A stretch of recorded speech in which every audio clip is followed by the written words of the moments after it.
we have a bit of a Belgian flavor to week. As Monday, we had Omar challenging you or inspiring you with the business modeling and the fact that business modeling is an important and crucial element of the entrepreneurial journey, as having ideas is something good. Oh, we have a bit of an echo, but so having ideas is an important step in the journey, but making from these ideas a business is another big step that is crucial and important in your journey. And I hope that Omar inspired you with some new thoughts for your projects and your journey. Another important part that we have raised from time to time is the notion of design thinking, because we are forcing, pushing, inspiring people often, or encouraging people not to focus a lot on the problem solving. Don't try to sell a product or a service, but try to overall solve a problem, because behind the problem there are often business opportunities. Design thinking has been spread all over the world, and I think that today more and more large, medium and small organizations are understanding the power of the design thinking process.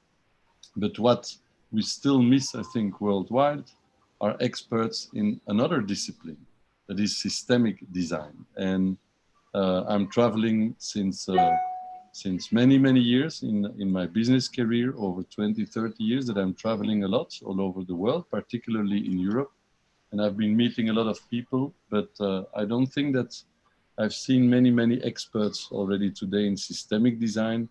And I'm very glad and honored also that I worked for some years together with Kristel, and Kristel developed an enormous expertise in that domain that is not only recognized in Belgium, but all over Europe, but also in the States, where she's teaching in several universities. She has her own company that is focusing on the power of the systemic thinking methodology, but also many other expertise that they have developed. So I hope that the next speaker, that is Kristel Van Ael, long-term friend and also business partner, will inspire you with her know-how, and that will bring an additional stone into your journey, and that it will help to develop something successful for you. So I will not make it much longer. I pass the stage, or the Zoom stage at least. I pass the Zoom stage to Kristel. Over to you, Kristel. And at the end, as we said, we're gonna have a Q&A session where the participants can challenge you with several questions. Over to you. Did you already set, Alain, that people should put questions in the chat? It's a regular practice from session to session. They are chatting. Don't look to the chat so that you're not disturbed. I will not look at the chat. But at the end, Olga, you, me, we will look into the chat, and then we will rephrase some questions. But in general, the participants are just putting on their mic and they are questioning you directly. Okay. Okay. Hello, everybody. Good afternoon. Thank you for having me here. Alain already presented me, so I'm a partner at a design company called Namaan, and I also teach at the University of Antwerp. So my talk today will be, of course, about what is systemic design. Then I've been making a systemic design toolkit, so you can use this systemic design methodology in practice. So I will show you that. Then I will give you 2 project examples to make it a bit more concrete. And then at the end, basically, Alain told me that you were all working on looking at emerging COVID initiatives. So I looked at my tools and I tried to understand which of them could be useful for you, and I will give you some examples. But first of all, what is systemic design? So systemic design is basically a mixture of systems thinking and human-centered design, or what people know as design thinking.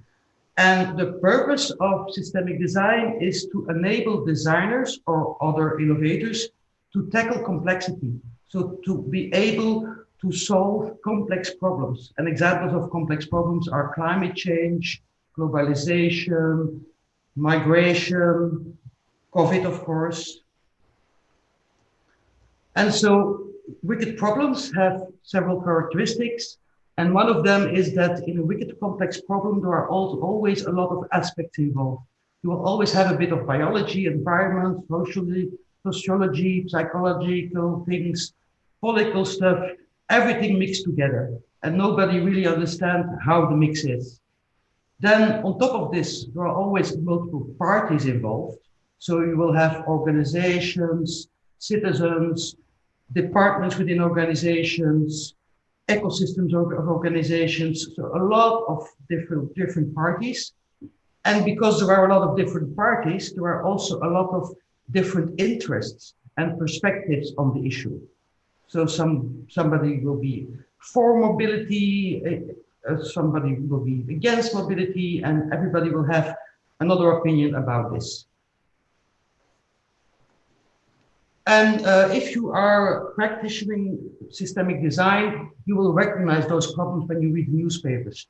This is from Belgian newspapers, but I translated them into English. For example, if I see something like 10 years of poverty reduction and still as many poor people, I know this is a systemic problem. Because somehow people are trying everything, but nothing is changing. So that means that somewhere in this, the system is not understood and people are working on the wrong leverage points in the system. Another example is this one, fight against little and illegal dumping goes in the wrong direction. That's also typical for complex problems. We are trying things and it's even getting worse. Another one is, for example, how the jungle of Calais became invisible. That's typical also a symptom of a complex problem where we try to hide the problem away. And we try to do as if there is no problem. And of course, all those problems are not new. I suppose you all know about the Club of Rome, scientists in the 70s who basically predicted the increase of complexity by the 20th century. And they even said that there would be a huge pandemic in the first decades of the 21st century. So they predicted COVID. And how come? How come that we cannot solve those complex problems? Well, I really like this quote of Peter Singer. Peter Singer is a very well-known systems thinker of the United States. And he says that one of the reasons that we cannot cope with complexity is because we are so trained to cut in Flemish we say, to cut the elephant into pieces. So if we have a big problem, we cut it into pieces and then we look at all the pieces separately. But that's a huge problem because complexity does not arise from the parts, but it arises from the interaction between the parts. And so if you cut a big problem into pieces, you lose basically the fundamental property of the complexity, the fundamental property of the system. And this gives a lot of consequences, basically unintended outcomes, because we haven't been thinking about those relationships. And so as an example of an unintended outcome, there is the Cobra effect. And the Cobra effect is a very well-known story in the systems thinking world. This happened in India when India was ruled by the British. And so in the wild in India, there were much too many cobras. And so the government thought, you know what, we will set out a program where we will give people awards when they bring in dead cobras. And so they did. And in the first months, people brought in cobras and the population of cobras declined rapidly. So success, fantastic, program worked. But then a couple of months later, suddenly there were much more cobras brought in than in the beginning. And so, of course, why? All the people started to breed cobras because they wanted to have more rewards. And so when the government became aware of this, they decided to stop the program. And so what happened next is that all the people who were breeding cobras released the cobras again into the wild. And so at the end, there were much more cobras than in the beginning of the program. So that's a kind of unintended consequence that you can have if you are not thinking in a systemic way when you do stuff. Another example is basically COVID-19. In China, there is a lot of deforestation.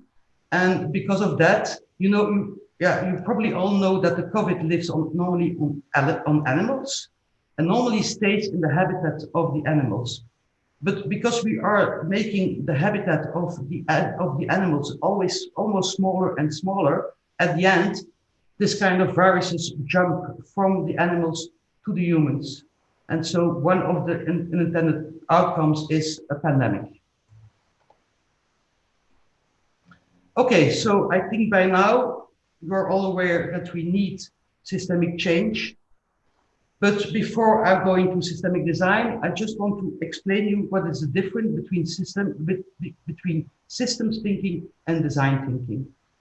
So I already told you that systemic design is the merge of design thinking and systems thinking. But then what is design thinking? Design thinking focuses really on parts. We as designers, we look at products and services, basically. And we do this in a process that is very structured, very important. It's people-centric. We always start by listening to the users. And then we go into an approach that's very co-creative, very hands-on, with multidisciplines. And we start prototyping, testing, and iterating until we have a good concept of the product and the service.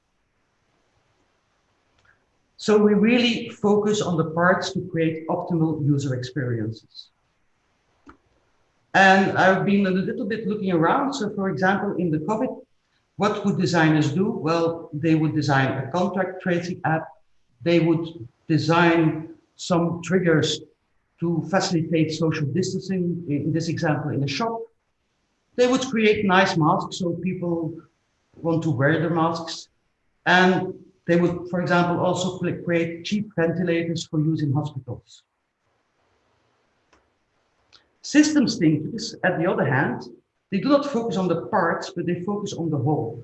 And they focus a lot on the relationships, and especially on the relationships that are not linear. They look at multiple levels and multiple perspectives. They are keen on working on leverage points. I will explain what it is later. Also important is we as designers, we are used to deliver a closed solution. We say, okay, that's it. Now produce the service, produce the product. But a systems thinker doesn't do that, because a system is never stable. It's always changing. So if you want to put a solution in a system, you have to give them a solution that is open-ended and adaptive, so that it can really change over time. And it's less about co-creativity, but it's more about dialogue. Dialogue together with stakeholders. So how can we, over time, learn together to change the system more and more? So it's really a focus on the relationships, on how actors, products, services interact, and in this way influence the behavior of the whole system. It's also called emergent behavior, this behavior of the whole system. And so this is typically what a systems thinker would do. They would draw a map of all the factors and interrelationships around, in this case, COVID-19. This is only a small map. I'm sure that the real map for COVID-19 should be 10 times bigger. And for example, if you zoom in the map, you will see, for example, that you have air pollution. And the more you have air pollution, that's what the plus says, the more you have a vulnerable population. The more you have a vulnerable population, the more there is a chance they will be infected by COVID. The more they are infected by COVID, the more they become vulnerable. And so you see in the bottom, you have a reinforcing loop, basically.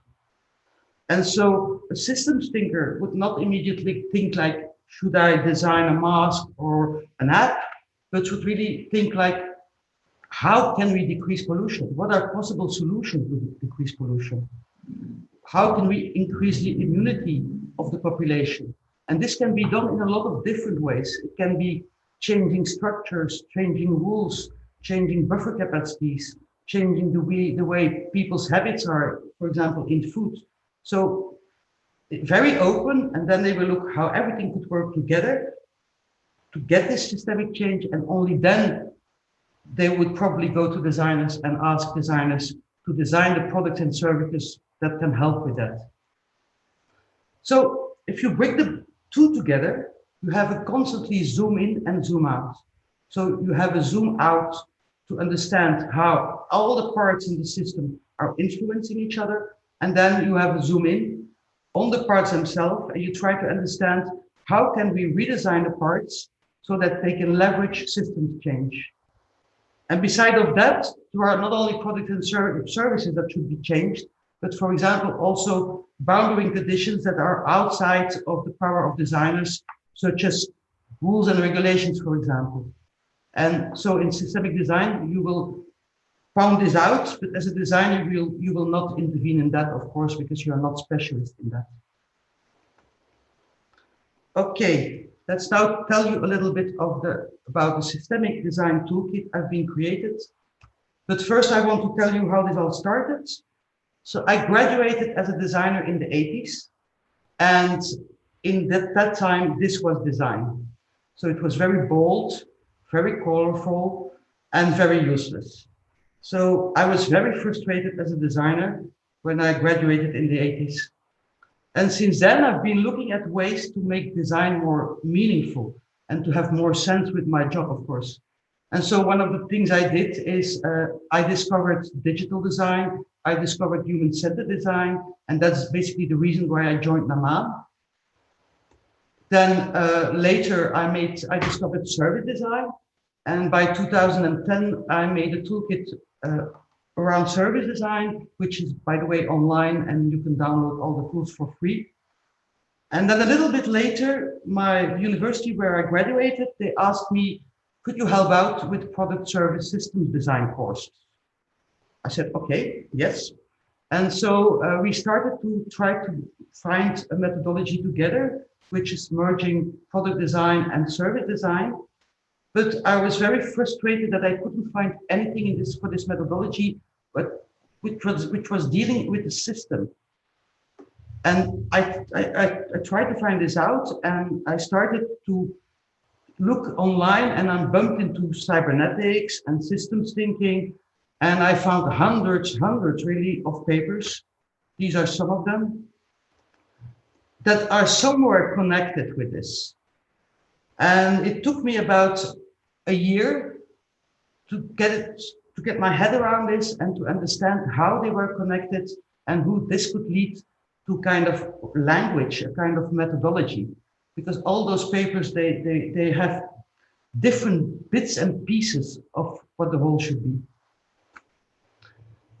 Fortunately, I met this man, Philippe van der Broek, who is one of the most known systems thinkers in Belgium. And he helped me since 2015 to point me to these are the good papers, these are the good thinkers, this is crap. And so this helped me a lot to advance in this. Together, we then presented the first version of the toolkit in a conference in Toronto. So each year there is a world conference about systemic design, organized somewhere in the world. And it's really a conference where there are a lot of academic practitioners, practitioners and academic people who are working around systemic design. And so we wanted to check, like, is this toolkit any good? And fortunately, they liked it. So we kept on working on it. And a year later, at the next conference in Oslo in 2017, I then talked to the organizers of the conference, which are Alex Ryan and Peter Jones, basically. And I showed them where we were at that moment, and they suggested to continue working together. So since then, we have been working together. And again, a year later, we did an official launch of the toolkit at the next conference in Torino. So at the left, you see Peter Jones, and at the right, you see Alex Ryan. By the way, Peter Jones is a professor in systemic design in Canada, in OCAD University, and Alex Ryan is the CEO of the largest government lab in Canada, which is called Mars Solutions. And we also created a website where you can download 7 of the core tools of the methodology. And since then, it has been downloaded over 4,000 times. A lot by academics, practitioners, but also governments. Okay, let's now zoom into the toolkit. So basically, it's a methodology with a library of tools. And when I started to make this toolkit, there was nothing of this kind. There were no toolkits of this systemic design available anywhere. Now there are some, but then nothing. And so I already told you they are created in collaboration with Shiften, Mars, and Systemic Design Association. And so you can ask yourself, why another toolkit? Well, especially in systemic design, toolkits are very important, because if you want to do systemic change, you have to do it with the stakeholders in the system. You have what we call get the system in the room, because they are the people who will have to implement the change and adapt the change. And so you really need, so systemic design is quite difficult to understand, especially the concept of system thinking. And I wanted to create tools so that people could work in a project in different steps without having to understand all those underlying principles of systems thinking and design thinking. And so this worked quite well, by the way. So for the comprehension, I then put up 7 steps. They look linear, but in reality, they are not. Sometimes we start with step 4. You can even start with step 7. But just to make it presentable, there are 7 steps. And I will now go with you over the 7 steps. So the first one is framing the system. And framing the system is really like looking at the system and say, okay, where does the system begins and where does it stops? And it's quite tricky, because it's very easy to define the system with the boundaries that there are today and forget to include other systems that are now excluded. So during the whole project, you must be very careful and always rethink. You always have to re-question the boundaries of the system. Are we not forgetting anything? Then another thing you do in this phase is you try to define why does the system has to change? Why is it under pressure? Why do we have to do things differently? And then you will see like who is now acting in the system to act upon this pressure on the system, who is in the regime, and who are the innovative, the emerging initiatives that are doing things differently. And this notion of emerging initiatives is very important, because 1, you can learn a lot of them. And 2, if there are no emerging initiatives in your system, then probably the system is not ready for systems change. I mean, they don't need it, or there is somewhere a dictator that prevents them from changing. So you don't even have to try to start changing the system if those emerging initiatives are not there. In the second step, then you go out and you do what we call listening to the system, meaning in the first step, you define the different stakeholders. So you go to them and you start to interview them. And you want to know different things. You want, for example, to find out what are the contributing factors they think are influencing the issue. What is causing the issue? You also want to know what are their perspectives on the issue. And you also want to know what happened in the past and what are the dynamics. Where are, for example, escalations, or where are things stuck into the system?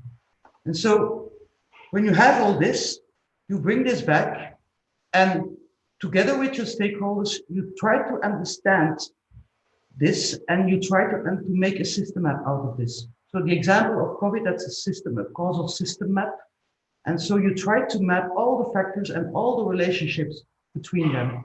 And you try to, at the end, you will see that some of the factors and some of the relationships are much more influencing than others.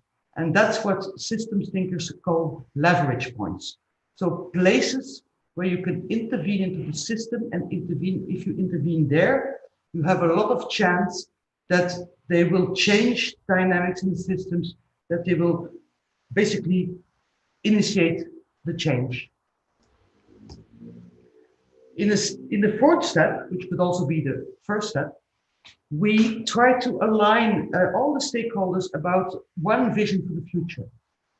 Like, what is your ideal future? What is the dream you are trying to go for? And one of the things we do in that step is to make it very explicit what is the value that we want to create. I will show you this tool later. And what you also do in this step is you will look at what are the uncertainties and what are the different future state scenarios that could be there, because you want to be, if you make your solution, you want it to be adaptable towards different futures. What if COVID stays, for example? You want to be ready, the system has to be ready to be able to adapt to that. Then in the next step, you start to go more in the designer's mode. You start to explore different intervention strategies. And you start to look at on what levels in the system could we intervene. I will also show you this tool later. You will, of course, build upon the emergent initiatives. What I really like is to work with paradoxes, tensions in the system where people think that you should find a compromise, but you shouldn't. Basically, if you find paradoxes in the system, for example, a system could be very centralized or very decentralized, you try to find ways to make it an and solution. So to make a solution that is both centralized and decentralized. And then, of course, you start to ideate through, for example, scenarios. Then step 6, you really become concrete and you translate everything into activities. What are we going to do? And there, very important is that all those activities, again, should be linked together. They should be linked together and reinforce each other and reinforce the change into the system. Also important is that there is enough variety in your intervention model. So in your activities, for example, you would have an activity as teaching online, and then you will also think, oh, maybe we should also teach offline for an audience that is not that online. So you need to build in enough variety, both in context and in time. And then you will, of course, start to think like, what do we need to design as artifacts to help this change? And then in step 7, the last step, basically, you will try to think about how can we put this new intervention model into the existing system and how will we make it grow? And so you will start very small with a kind of minimal viable version of your intervention model, and then you will make it grow. You will grow the artifacts and you will grow the people involved. Okay, so to summarize this methodology, basically in the middle of the methodology is the ideal future. Where do we want to go?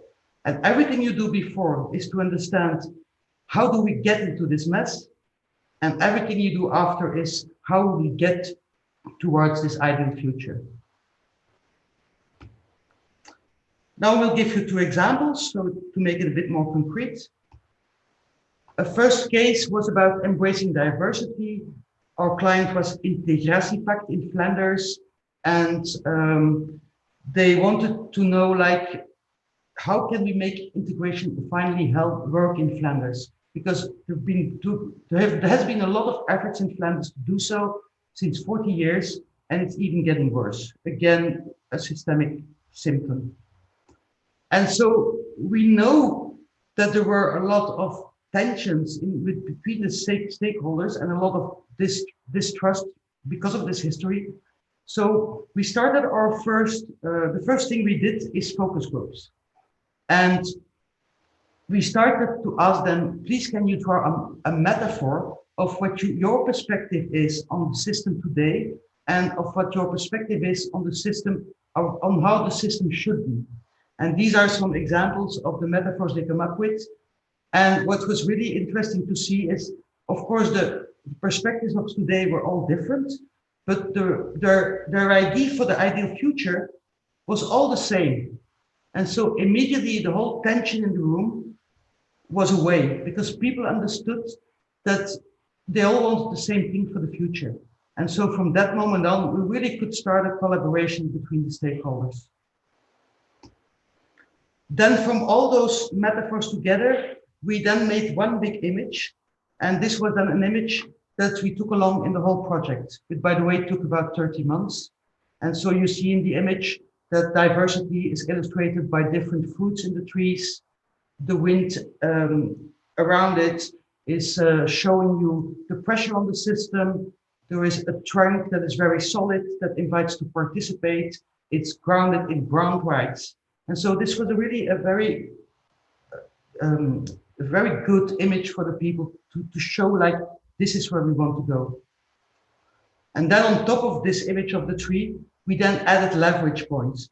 For this project, we didn't need to make a system map because the leverage points were really known from studies that had been done since the 70s. So for example, one of the leverage points is generating more value. Another one is building trust.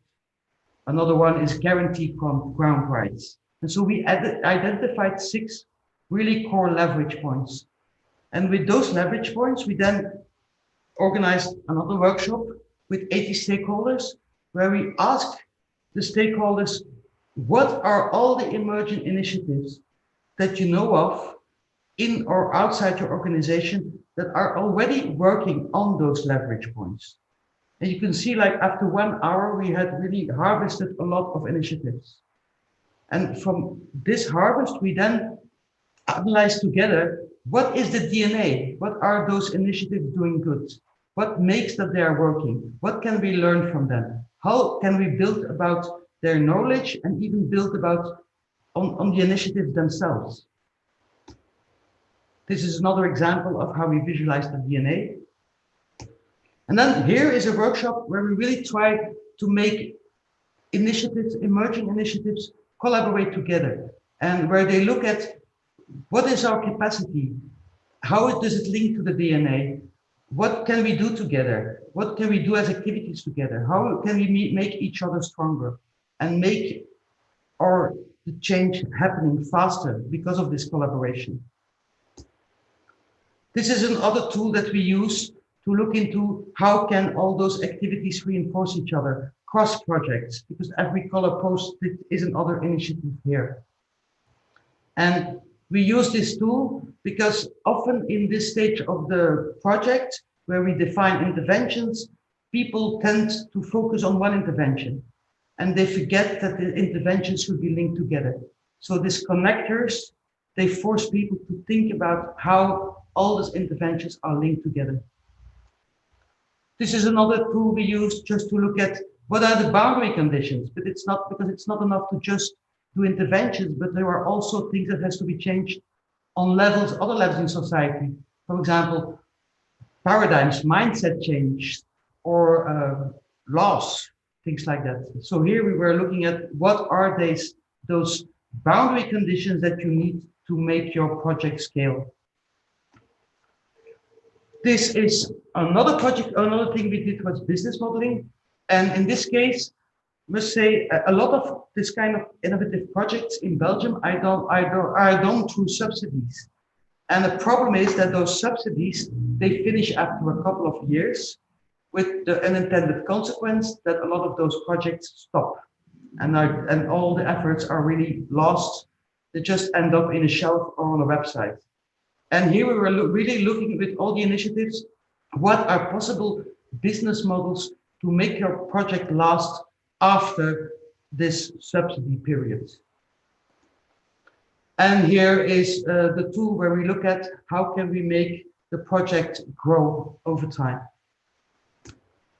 A second case that is closer to what you guys are doing, or at least what the creative rings in Europe are doing, was for EASME, which is an agency for innovation in Europe. And they basically came to us with the question, we need a digital platform. And so we said, what for? Oh, because we are offering services to our SMEs and those services are not working very well or not well enough. And then we said, you know which services you want to offer? And said, no. Okay. And do you know why you want to offer these services? I mean, what is the goal of your system, because they have a whole network in Europe, an ecosystem of organizations that are helping SMEs out. And they said, oh, we don't know. And so we said to them, well, you know what? We propose to start with a systemic design view, then go to service design, and only then look at your platform. And we were happy that they agreed. And so the first thing we did is like mapping out who are all the actors in the ecosystem and what is within their influence of the agency and what is without their influence. Then we look together like, what is your ideal future? What would your ideal network be? And this was the deliverable of this. And the biggest change here was that in that point of time, all network members, they considered their local clients as their clients. And one of the biggest changes they wanted to achieve was that each SME that came into contact with the network would be a client of the whole network and not just of one of the actors of the network. Here there is an exercise. This is the intervention strategy tool where we look at and how can we achieve this? And for example, one of the things they identified is a very important thing we have to do to achieve this one, the client belongs to all, is to have a capacity building and to better know from each other where can we find help and to more exchange knowledge between the members in the network. And then we went into service design. So we explored customer journeys, how this is a visualization, like how the network partners would interact with each other and with the SMEs. This is another visualization with all the touch points that an SME could encounter to his growth path. And then finally, at the end, we looked at the digital platform. And this is a first visualization of the requirements of this digital platform.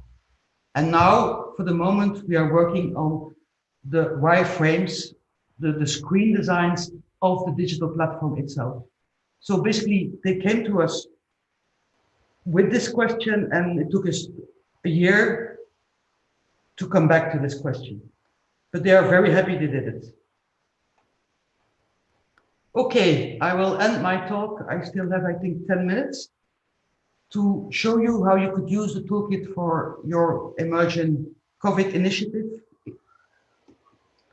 So first of all, what are emerging initiatives? So I already told you, these are new initiatives in the system that are trying to do things in a novel way, but it's very important to know that all innovation, also technological innovation, like this drawing shows, starts with initiatives that grow and change the current ways of working in the current practices in what they call the current regime. And so they're really the seeds for change. And it's really a present you get when you do systemic design. Because if you look very carefully, you will already get your seed for change. You get your seed for your projects. And so I identified 7 tools that you could use. The first one is the rich context tool. So what does? In the middle, you analyze what are those things that are putting pressure on the system? What are those long-term trends? And for example, in this case, you could have the COVID virus, of course, but you could also have COVID loneliness or COVID poverty. And then around you would map, what is the current regime doing? How is government, for example, reacting on this? And then you could see that for the moment, we are looking for expert advice. There is financial support for people who have problems with incomes. There is a lot about control, controlling people, controlling behavior. And then you have practices such as asking people to work from home. And then there are, around this, you will then look at what are all those emerging initiatives. And for example, in Brussels, you have COVID Solidarity, which is a platform to do shopping for people and bring the groceries at home. You have a lot of people in Brussels that started to make masks at home. And you have Advelox, which is basically a platform in Brussels who is bringing the caregivers and the patient in contact via a digital communication platform. So that's the first tool that I would use in the analysis. A second tool I would use is this one, stakeholder dimensions, which is basically a tool to understand how do I involve in my project and who do I involve in the beginning and how do I involve later? Because basically, in the beginning of your project is very fragile and will be critiqued a lot. And so you would like to have the stakeholders in the beginning that have a maximum of the following characteristics. So they have power, they have ability to change the system. It's urgent for them. They know that it's urgent to have change. It's very important for themselves. They are themselves concerned by the issue. They are very dynamic. I call this the Alain Heureuse. They have the skills to influence others in the systems. They have a lot of knowledge, a lot of understanding in the system, and they have legitimacy. So they are perceived by others as authorities.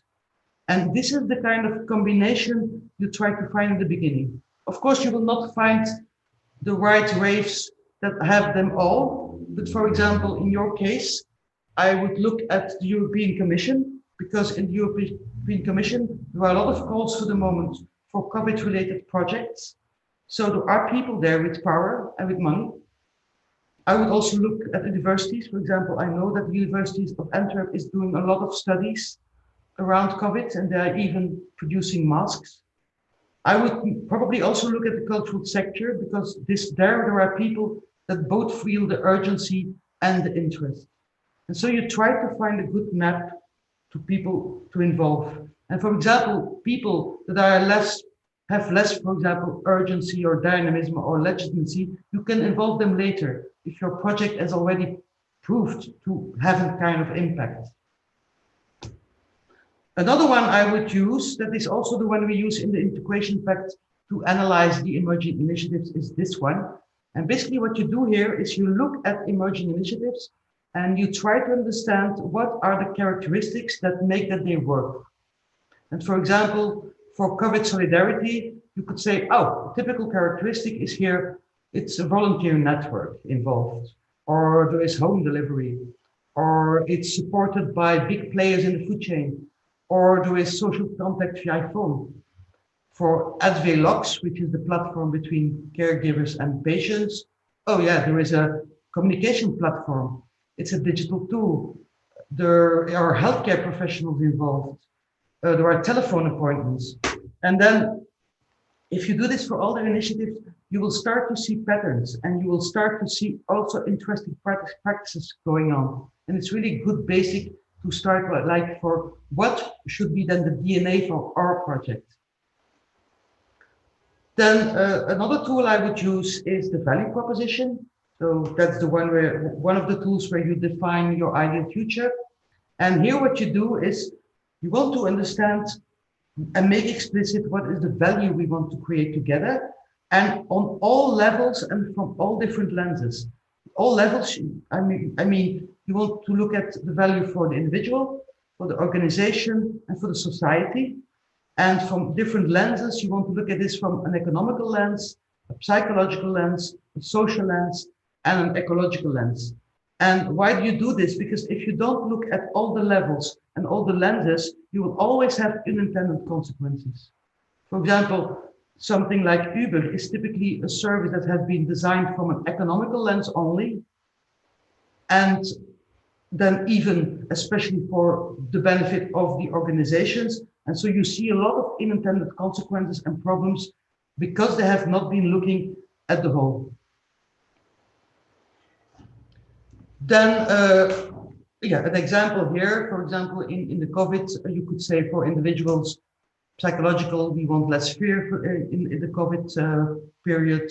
We want to have a caring society. We want to have more local products with less footprint, etc. Then this is one of the tools that I really, really like. It's also downloadable on our website online. And that is the intervention strategy, which was invented by a really nice systems thinkers called Donella Meadows, and she has a very nice paper about this, how you should look at different levels in the systems to intervene. Because, for example, we could intervene in the goals of the system. We could intervene in the way the system is self-organized. We could intervene in the way there is the buffer capacity is in the system. We could intervene in the loops in the system, in delays, etc., etc. And so this is a first ideation, like not yet what should we do, but in where should we intervene in the system. And so, for example, in the case of the COVID, I would that we could have identify that we should increase community trust, or that we should increase the care capacity, or we should try to change travel habits of people, or we should change the goal in society uh, from profit to profit plus people plus planet plus purpose. Or we could change some rules. Why don't we give basic income to everybody? And so you start to explore what should be done. This is then another one that I would use is this template of the collaboration model. So you have those different initiatives. How can we make them collaborate together? For example, if we would like to have COVID Solidarity and Advelox in Brussels collaborate together, we could like say, oh, very nice characteristics that they have is home delivery, a digital tool and a communication platform. Let's build together some platform where food and healthcare can be delivered at home together.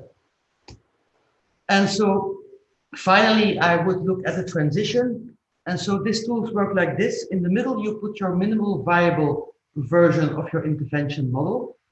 But so everything together, all your interventions, but in the minimal version, you invite stakeholders to work with you around this.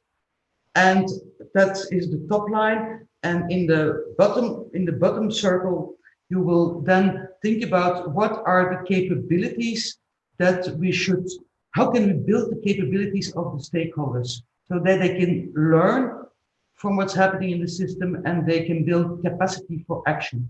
And so in each circle, you do the same, but then you always involve more stakeholders, you enlarge your intervention model, you make it more sophisticated, maybe more digital, and you add things to add to the capacity of the stakeholders that you are involving in the system. So for example, in the beginning, you could invite the emerging initiatives. And the second stage, you could invite civil society organizations that are already doing things in the longer time. In the third stage, you could invite government organizations. So, to build capacity, you could start with team reflections, then you could grow it into learning networks. And then when you want to involve whole society, you could think, for example, of loose networks, conferences, things like that, involve media, etc. Voila, this is what I wanted to tell you. We have 12 minutes for Q&A.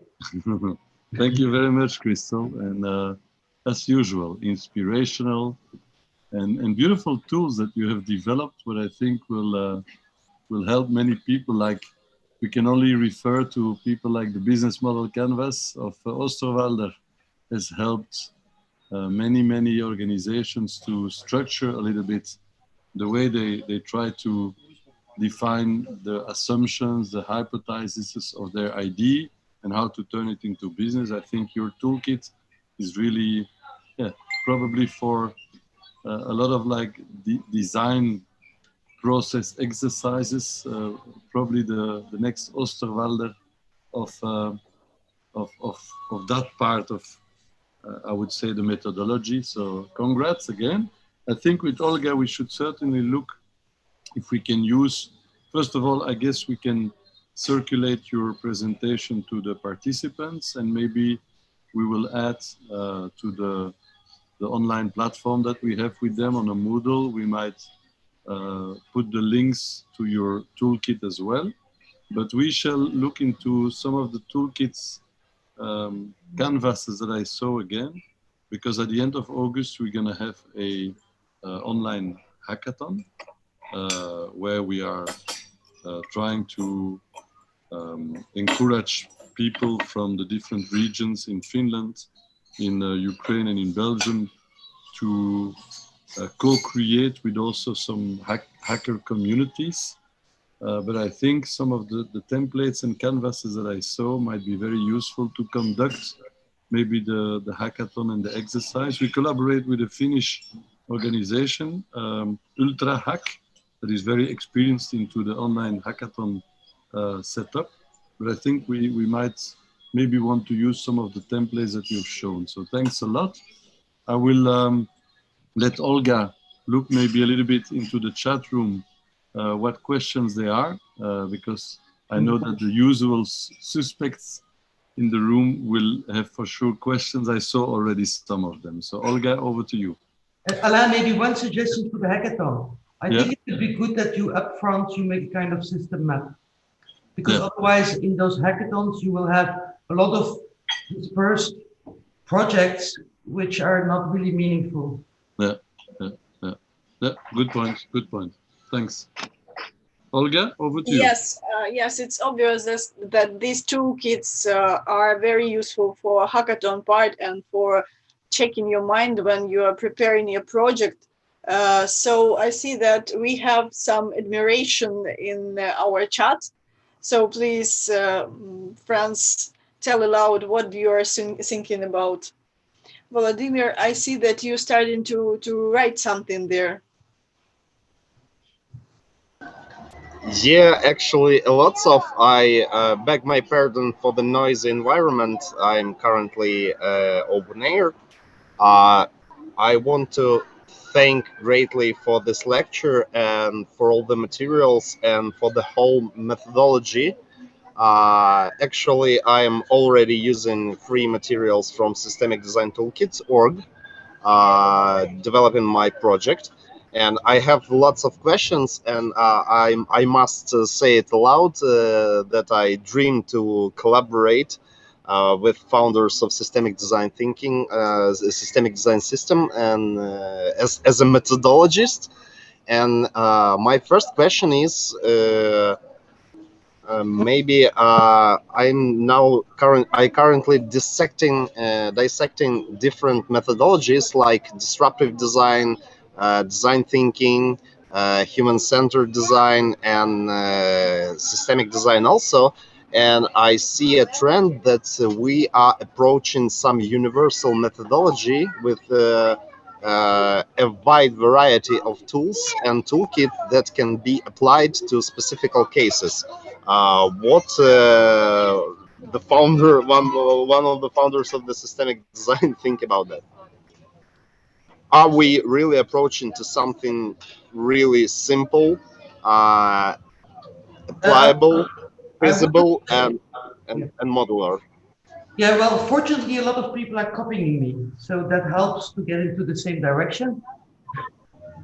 So, well, copying us. Simple, I wouldn't say, because it might look simple, but as a designer and as a practitioner, you really need to understand the systemic and design principles behind them. You cannot just use them as canvases and just fill them in. You really have to understand what's behind it. So simple, no. Viable, yes. So what was the other of the questions? The basic question is, can we develop in nearly years a methodology that would be quite universal, but with the toolkit sets then can be applied for specific cases? But the overall methodology, maybe it will become something universal, something unified for the whole different methodologies. That's what I'm trying to do, and that's why I work so closely together with the systemic design community, because all the academic parties involved in systemic design are there, and so we're really trying to work together to write towards this one language with variations, of course. Oh yeah, thank you. The definition of language here is, I think, the most correct. Thank you very much. I have another questions, but I think that I have to step aside to to make the possibility for others. Mhm. Yes, dear friends, maybe someone else want to ask a question because we have very deep discussion here. Well, I see that Andre is writing something, and Alina, Marina. Actually, Kristel, people are admired by this presentation, and I think that they have to look it more thoroughly because there are a lot of information up there, and Yeah, just sorry. yeah, to check their own projects for all these toolkits. Mhm. So would you share this presentation maybe for us today or tomorrow? Is it possible? Yeah. Yeah, it will be tomorrow. I will stop today. Okay, thanks a lot. Okay, friends, so that was the first time when we saw Kristel with us, but I think that we can have more profound discussion at hackathon part.